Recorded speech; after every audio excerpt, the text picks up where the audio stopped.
मुझे नाना प्रकार के अब साधनों में दुख नहीं उठाना। तो क्या करना चाहते हो आप? भवत भवत वृंदारण्यम आश्रित धन्याः।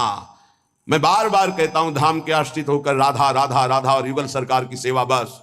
मुझे और किसी साधन में समय व्यर्थ नहीं करना, नहीं भटकना। इदमपि भविता किम यत्र कुत्रापि वृंदा पदमपि मम यातम श्रोतवीथि मकस्मात्। अगर कोई ऐसा वृंदावन कान में पड़ गया, वो पाप रहित होने लगता है। ये महापुरुषों का अनुभव। प्रियाजू का प्रिय धाम, ये चिदानंद है वृंदावन। ये नाम भी स्वयं प्रियालाल वृंदावन वृंदावन गाते हैं। बड़ा पावन शीघ्र हृदय को करके पावन करने वाले तो बहुत से तीर्थ हैं, लेकिन पावन करके प्रेम प्रदान करने की सामर्थ्य वृंदावन में है। कह रहे वैकुंठ कोटि कोटि प्रगुणितमपि नो यद्रजो लेश मात्रम प्रोन्मीलत सौभगर्धे लवमपि लभते शुद्ध भावोज्ज्वलायाः। करोड़ करोड़ वैकुंठ वृंदावन धाम की रज की समानता नहीं कर सकते। क्यों? क्योंकि वैकुंठ में ऐश्वर्य वैभव है और वृंदावन की रज उज्जवल महाप्रेम भाव प्रकाशित कर देती है। कुर्वीरन भक्ति कोटि भगवती ना तथाप्यद्भुत प्रेम मूर्ते श्री राधाया भक्तै किमपि न कलिताम नौमि वृंदाटवीम। मानते हैं कि कई प्रकार की भक्ति होती है जिससे भगवान प्रसन्न होते हैं, लेकिन जहां श्री किशोरी जी के सामने हाथ जोड़कर लाल जो विनय करते हैं, उन किशोरी जी के चरणों का प्रेम किस भक्ति से प्राप्त होता है? तो बोले श्री वृंदावन रज की आराधना और रसिक संग से। तो बोले इसीलिए इदमपि भविता किम यत्र कुत्रापि वृंदा पदमपि मम यातम श्रोतवीथि मकस्मात्। मधुर मधुर राधा राधा राधा माधवानंग खेला वनमुपनय दंतर दास्यति प्रेम मूर्छाम। ये अद्भुत बात, अद्भुत बात। इसलिए बार बार अद्भुत कह रहे हैं कि गुरु कृपा से शास्त्रों का स्वाध्याय हुआ है और उनके बताए हुए साधनों पर चले हैं। एक दो साधन नहीं, बहुत से साधन हुए हैं, क्योंकि क्रम बाई क्रम मार्ग रहा है। नैष्ठिक ब्रह्मचर्य, गायत्री अनुष्ठान, महावाक्य अनुष्ठान, संन्यास धर्म, क्रम बाई क्रम 20 वर्ष, फिर ये राधा राधा। ऐसे पूरी अंधविश्वास या अंधश्रद्धा से नहीं बोल रहे। जो ज्ञान मार्ग का साधक होता है, बड़ा तार्किक बुद्धि होती है, वो ऐसे परास्त नहीं होता है। जब तक रसास्वादन नहीं होता तब तक वो स्वीकृति नहीं होती उस हृदय में जो ज्ञान प्रधान साधन रहा है। इदमपि भविता किम यत्र कुत्रापि वृंदा। ओहो, ये शब्द मेरे कान में पड़ा, वृंदावन वृंदावन वृंदावन। ये हृदय को महाप्रेम में बना देता है। क्यों? क्योंकि यहां मधुर मधुर राधा राधा राधा। यहां के पशु पक्षियों की आवाज भी राधा नाम युक्त होती है, हमारी श्रवणेंद्री पकड़ नहीं पाती। हरिवंश महाप्रभु एक सजनी स्वरूपा कह रहे हैं, राधा यशो मुखरमत्त खगावली के। यहां के जितने भ्रमर, कोकिला, कपोत आदि पक्षी हैं, ये जब गुंजार करते हैं तो अपनी भाषा में बोलते हैं राधा राधा राधा, प्रियाजू का यश। यहां की वायु राधा राधा लेकर के, यहां के पत्ते की खुड़कन में भी राधा शब्द कटाक्ष होता है। वृंदावन के वृक्ष को मरम न जाने को, यहां डाल डाल और पात पात पर श्री राधे राधे हुए। मधुर मधुर राधा राधा राधा। इस जो राधा नाम जपने के लिए जिनको हृदय में भाव आया, मानो श्री कृष्ण बरस पड़े, भगवान बरस पड़े उसके ऊपर। जिसकी जिह्वा से राधा राधा और वृंदावन पर श्रद्धा, तो बोले युगल सरकार की प्रेममयी जो लीला है, जिस लीला का एक भी क्षण हृदय में प्रकाशित हो जाए तो बोले प्रेम मूर्छाम, वो प्रेम विकल हो जाए, मूर्छित हो जाए। ऐसे युगल सरकार की दासता प्राप्त होती श्री धाम वृंदावन का आश्रय, रज का सेवन, रसिकों का संग। ये दुर्लभ उपासना है जो वृंदावन रस की है। इसीलिए सुसुख वांछा जहां तक है, मोक्ष तक, वहां तक का त्याग होता है यहाँ के उपासक में। पर इतनी सरलता से त्याग हो जाता है कि जैसे एक छोटे से बच्चे से पूछो, वो कुछ नहीं जानता, बस इतना बोलने के लिए उसके हृदय में हिम्मत है, हमारे माई श्यामाजू को राज, बस श्यामाजू संभाल लेंगे। एक छोटा बच्चा है, एक दिन हम कहा, एक बोल रहे थे नंद के लाला की जय, तुम्हें बोलना पड़ेगा तो क्या बोलोगे? बोले श्री जी की जय। हाँ, बहुत। ये बात कहां से आई? इस रज के प्रभाव से, रसिक संग से।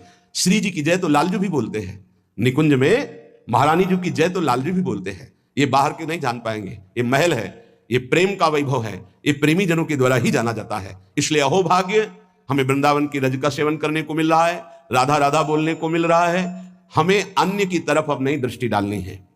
हमें अपने मार्ग को पहचान कर, चित्त का समाधान करके, आश्रित होकर के उसमें डूब जाना है। जो रसिक संघ है, पूज्यपाद श्री उड़िया बाबा जी महाराज, इनके दर्शन मात्र से, इनके ऐसे परमाणु हैं, वो हमारे हृदय में आकर के प्रियालाल के प्रेम का आकर्षण करते हैं। बड़ी सूक्ष्म बात है। भजन से जैसा भजन किया जाता है वैसे परमाणु बनते हैं। अगर आपको याद हो तो एक बार बताया था कि श्रीपाद जो कालीदय में श्रीधर बाबा रहते थे, उनके जब चरण सेवा में जाते थे तो जहां हम मस्तक रख के प्रणाम करते तो हृदय से निकलता निताई गौर हरि बोल। गुरुदेव भगवान से बताया था, विवश होके निकलता। क्यों? क्योंकि बाबा सिद्ध पुरुष थे इस बात के। चरण चाहते तो कृपा से मंत्र अपना चलता, लेकिन जब मस्तक झुका के उनके चरणों में रखते तो हृदय से निकलता निताई गौर हरि बोल। तो कह रहे हैं कि जब रसिक का हम दर्शन करते हैं, संभाषण करते हैं, तो सबसे बड़ा लाभ मिलता है, उनके परमाणु हमारे अंदर आते हैं।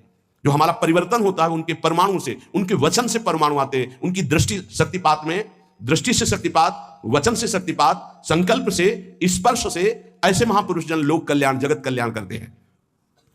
प्रत्यक्ष में भगवत भक्तों के दर्शन से, उनके श्रीमुख से निकले हुए वचनों के श्रवण से और मनन से स्वाभाविक प्रभु में प्रीति होने लगती है। विश्वास करो, महापुरुषों के वचन है। देखो ये सिद्धांत देखो, भगवान ने सृष्टि रची और सबके हृदयों में बैठ गए।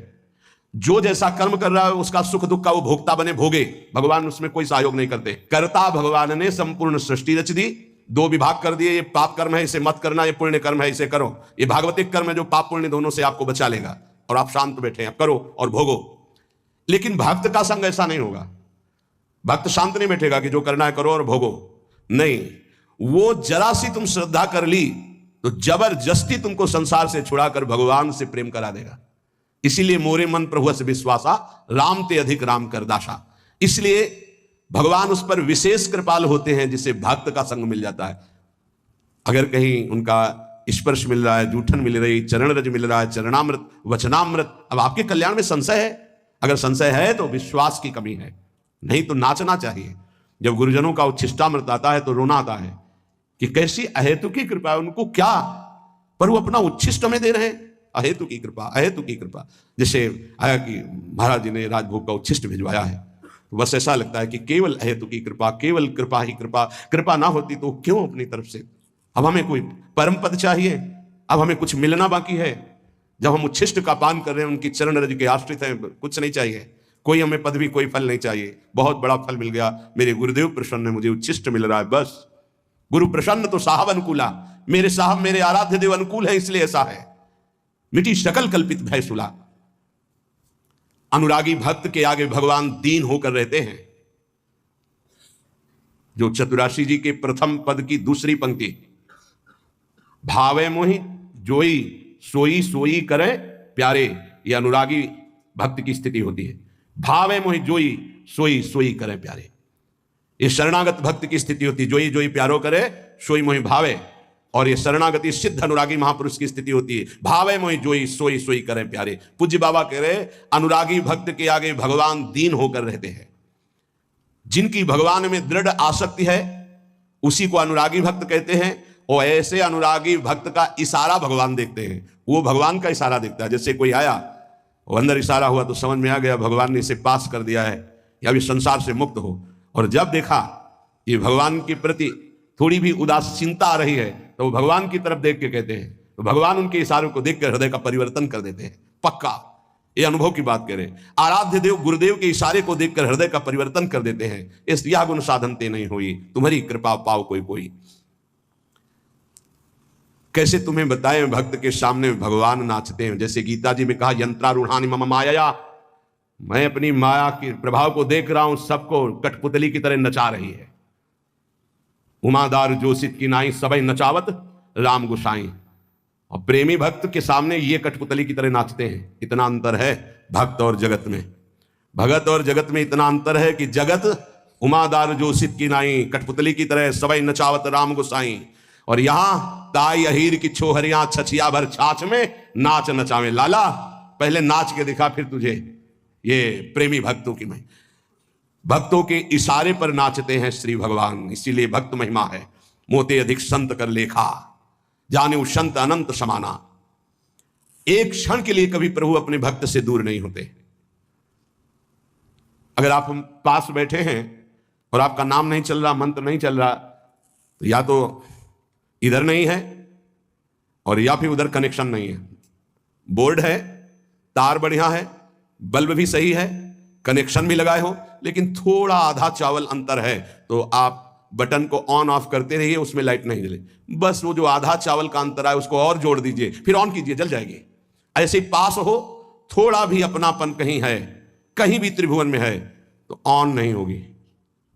नहीं तो यहां जो चल रहा है वही तुम्हारे अंदर चलना चाहिए। समर्पण शरणागति का मतलब है जहां शरणागत हम हुए उनके जो चल रहा है वही चलना चाहिए। वो नहीं चल रहा तो कनेक्शन ठीक नहीं है आपका। अगर कनेक्शन सही है तो फिर वहां चल नहीं रहा, इसलिए नहीं चल रहा। नहीं तो एक बार सदगुरुदेव भगवान के से भजन की याचना, कि जैसा भजन होना चाहिए जो देखते हैं महापुरुषों में वो नहीं है। उनका गुरु रूपी बट वृक्ष की छाया में रहकर भी धूप का क्लेश, महापुरुषों के वचनों का भाव समझना। गुरु रूपी वट वृक्ष की छाया में रहते हुए भी धूप का क्लेश, क्या शरणागति में कमजोरी है क्या? नहीं, गुरु का सानिध्य और ऐसी बात, गुरु परब्रह्म साक्षात हमारी लाडली स्वरूपा हमारे सामने है, उनकी परिचर्या में अभी कोई भजन की और अरे वो साक्षात भजन का फल हमारे सामने, हम समझ नहीं पाते ना। भक्त की अहमता ममता पूर्ण प्रेमी रसिक गुरुदेव के चरणों में समर्पित हो जाती है। इसी से उसको कोई परवाह नहीं होती, क्योंकि अहमता गई तो परम पद का अधिकारी हुआ, ममता गई गुरुदेव के चरणों में तो प्रेम प्राप्त हो गया। दोनों बातें ध्यान दीजिए, और ये दोनों सब बचा के रखते हैं अपनी अहमता और ममता शुद्ध स्वरूप से। जब ये वस्त्र गुरुदेव को दे दिया, वो सर पे बांधे, वो कमर में पहने और चरणों के नीचे रखे, प्रश्न कैसे हो सकता है कि हमारे वस्त्र का आपने ऐसा कैसे प्रयोग कर लिया, चरण में कैसे रख लिया? इसका मतलब आपने केवल देने का नाटक किया, अहम तो पूरा आपके पास है। क्योंकि मेरा शब्द तो केवल गुरुदेव में गया, मेरे गुरुदेव बस। तन वांग मनोभी रमलई सोहम तो वास्तविकता, मेरा शरीर की समस्त क्रियाएं, मन का संकल्प, बुद्धि, अहम, ये गुरुदेव का है। मैं कैसे प्रश्न कर सकता हूं? अब मेरे अंदर प्रश्न की कोई धरा ही नहीं रह गई। यंत्रवत जैसे चाहे वैसे चलावे, परम पद मिला हुआ है जो बड़ी बड़ी साधनाओं से नहीं मिलता, वो समर्पण से प्राप्त होता है। अहमता ममता, जैसे किसी ने ये प्रश्न किया कि जब हम आश्रय की चर्चा सुनते हैं तो हमारा साधन पथ में प्रमाद हो जाता है। क्यों? इसलिए कि आश्रित नहीं हो, तुम्हारी अहमता ममता समर्पित नहीं है, इसलिए अहमता ममता समर्पित हो जाए। उसका परिचय है नारद जी की भक्ति सूत्र में, आश्रय का परिचय है। तदर्पिता अखिलाचारिता तद स्मरणेन परम व्याकुलतेति। समस्त आचरण शरीर ये समर्पित, एक क्षण के लिए भी विस्मरण होने पर परम व्याकुलता, ये आश्रित का लक्षण है। अभी समझ ही नहीं पाए कितना बड़ा आश्रय, आश्रय का स्वरूप। भक्त के सामने ध्यान दीजिए, बहुत महिमामयी बातें अनुभवी हृदय से निकली हुई हैं। भक्त के सामने विषय भोग का आकर्षण तभी आता है जब भगवद आश्रय नहीं होता, शरीर आश्रय होता है। अहमता ममता हमारे पास है, हमने समर्पित नहीं किया इष्ट और गुरुदेव को, तभी विषय आकर्षण आता है, तभी विषय आता है। विषय जिसके सामने आता है तो भगवदाकार वृत्ति नहीं आती है। भगवदाकार वृत्ति अहमता ममता समर्पित करने वाले के, अहमता ममता, कितनी जोर की ममता का समर्पण भक्तों के हृदय में होता है। भगवान ऐसी कलयुग में अगर परीक्षा लें तो कोई देने के लिए तैयार ही नहीं, लाखों में कोई नहीं तैयार हो पाएगा। बोले हमारा सिंह भूखा है, मुरुध्वज जी की कथा। हाँ प्रभु, आपको समर्पित तन मन प्राण, अभी आरा चला क्या मतलब, गजब की भक्ति, गजब का समर्पण। अहमता ममता समर्पित है। दीवाल में चुने जा रहे हैं गुरु गोविंद सिंह के दोनों लाडले, नौ किशोर अवस्था है, अब मान जाओ, धर्म का त्याग कर दो, हमारे धर्म को स्वीकार नहीं। पूरा उनको दीवाल में चुन दिया गया, ना पिता के हृदय में क्षोभ, ना पुत्रों के हृदय में क्षोभ। यह है अहमता ममता का समर्पण। जरा देखो हम भक्ति का कैसा समर्पण होना चाहिए, कैसा समर्पण किए, तो एक तरह से उपहास कर रहे हैं। अहमता ममता को हम बचाए हुए हैं और परिवर्तन चाहते हैं तो कनेक्शन ही नहीं है। अहमता ममता का कनेक्शन ही नहीं है तो तुम्हारा परिवर्तन कहां से हो जाएगा? प्रभु को अपने सामने देखने की सामर्थ्य उसी में होती है जो भगवदाकार वृत्ति होती है। जिसकी भगवदाकार वृत्ति किसकी होती है? जो अहमता ममता समर्पित कर देता है। निरंतर भगवदाकार वृत्ति रहने के कारण वो जिधर देखता है भगवान दिखाई देते हैं। यहां निरंतर विषयाकार वृत्ति होने के कारण भगवान में भी विषय दिखाई देता है। भगवान ही तो सब बने। अगर हमारी अहमता ममता समर्पित हो जाए तो इन 6 अपराधों से बच जाए जो भक्तों के प्रति होते हैं।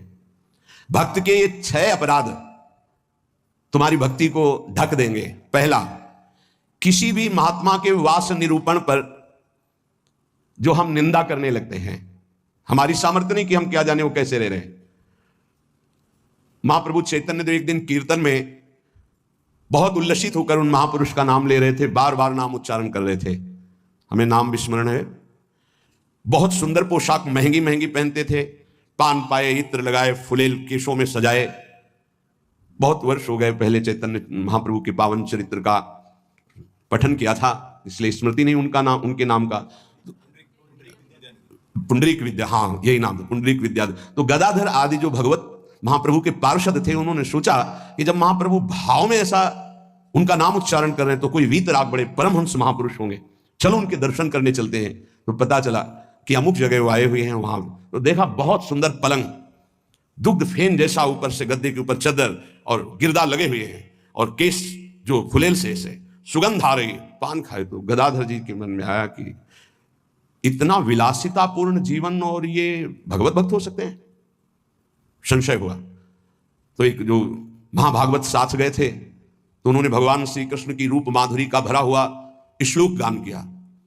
जो ही श्लोक सुना, हुंकार मारी, वो धूल धूसरी, हा कृष्ण हा कृष्ण।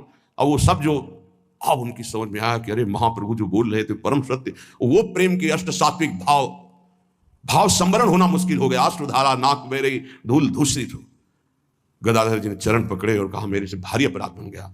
ऐसे महापुरुष के बाहरी स्वरूप को देखकर हमारे अंदर अश्रद्धा हुई थी, दोष दर्शन हुआ था, क्षमा चाहता हूं। कैसे क्षमा हो? तो शिष्यत्व स्वीकार किया था, चरित्र में ऐसा पढ़ा। किसी भी भक्त या महात्मा के वास निरूपण, वेश निरूपण की अगर वृत्ति आपने की तो अपराध बन जाएगा। अरे ये तो ऐसा, इनको तो ऐसा होना चाहिए, इनको तो ऐसी जगह रहना चाहिए, इनको तो ऐसा नहीं। कुछ महापुरुषों की स्थिति होती है, कुछ तो उस स्थिति का दंभ करते, कुछ स्थिति होती है। हम क्या जाने कौन स्थिति में कौन दंभ कर रहा है। जिनके वचन श्रवण से, दर्शन से, संभाषण से हमारे हृदय में भागवतिक परमाणु उदय होते हैं, उन महापुरुषों के चरणों की वंदना उनकी वाह स्थिति पे नहीं देखते। हो सकता है सोने चांदी के सिंहासन पर बैठे हो, छत्र हो, चमर डुल रहा हो, और स्थिति ब्रह्माकार है, स्थिति भगवदाकार है, कैसे पता चलेगा। परशुराम जो आचार्य जी थे, उनके आश्रम के बाहर लिखा था, माया सगी न तन सगा, सगा न ये संसार, परशुराम ये कह रहे सगा सुसिरजन हार। तो एक लंगोटी लगाए, लौकी की कमंडल लिए और भारी वैराग्य वृत्ति के अंदर गए और कहा ये श्लोक किसका लिखा हुआ है, दोहा। तो उनका गुरुदेव का कहाँ है? तो गए, देखे गिरदा लगा हुआ, छत्र लगे हुए, परशुराम देवाचार्य जी महाराज। तो उनका महाराज आपका श्लोक लिखा हुआ है? बोले हाँ। तो बोले केवल लिखा हुआ है या है आप में? क्योंकि उनको गर्व था कि मैं लंगोटी लगाए लौकी का, और ये तो वैभव संपन्न महात्मा है। तो बोले लिखा है माया सगी न तन सगा, सगा न ये संसार। आपने कहा सगा जो सृजनहार, हम तो सब माया ही देख रहे हैं। उनका आपका इशारा क्या है? बोले जब सृजनहार सगा है तो फिर माया क्या? बोले चलो आपने समझा दिया, बड़ी कृपा, चल दिए। बोले कहाँ चल दिए? बोले जहां ले चलो आप। वो स्थिति प्रज्ञ महापुरुष थे, चल। जब 10-12 किलोमीटर चले तो बोले भिक्षा का हमारे समय हो रहा। तो बोले परशुराम देवाचार्य ने आज तक कभी हाथ नहीं फैलाया, आकाश वृत्ति पे हम रहते हैं, प्रियालाल जैसी व्यवस्था करते हैं उसके अनुसार रहते हैं। बोले हम तो भिक्षा वृत्ति से रहते हैं। बोले जाओ मांगने। बोले आपके लिए भी ले आवे, कभी किसी का सहयोग नहीं चाहा, केवल सीधे प्रियालाल से आप अपने लिए लाइए और पाइए, और जहां आपकी इच्छा वहां ले चलिए। वो गए भिक्षा लेने, वो जंगल के एक जगह बैठे हुए थे, तो वहां से राजा की सवारी निकली, देखा परशुराम देवाचार्य उतरे, साष्टांग दंडवत। महाराज यहाँ कैसे? प्रभु की इच्छा। बड़े सौभाग्य कि हम तो भगवान की असीम कृपा मानते हैं कि आपके दर्शन। हमारी इच्छा है कि हम कुछ राजभोग तैयार करवाते हैं, जैसी हरि की इच्छा। देर न लगी, वहां रसोईया लग गए, कढ़ाइयां। महाराज अगर यहां विश्राम करें, बस इशारा हो जाए तो जैसी हरि इच्छा। खुदाई शुरू, आश्रम निर्माण की नींव के लिए खुदाई शुरू, कढ़ाई चढ़ गई, बनना शुरू हो गया। वो संत आए 1 घंटे बाद, वहां देखा। बोले यहाँ क्या हो रहा है? बोले यहाँ आश्रम बनेगा, ये रसोई बन रही। तो उनका महाराज ये क्या लीला है? तो बोले तुम जिस वैराग्य के अहम वृत्ति को धारण किए हो, उस अहम वृत्ति का त्याग करो। वैराग्य का तात्पर्य होता है राग रहित, स्पृहा रहित होना। वो चाहे असंख्यों के वैभव में बैठा है, लेकिन राग और स्पृहा रहित है। अगर एक लंगोटी का भी राग है, लौकी के कमंडल का भी राग है, शरीर का भी राग है, वो रागी है, वो वीतरागी नहीं है। वीतराग की स्थिति को समझना बड़ा कठिन।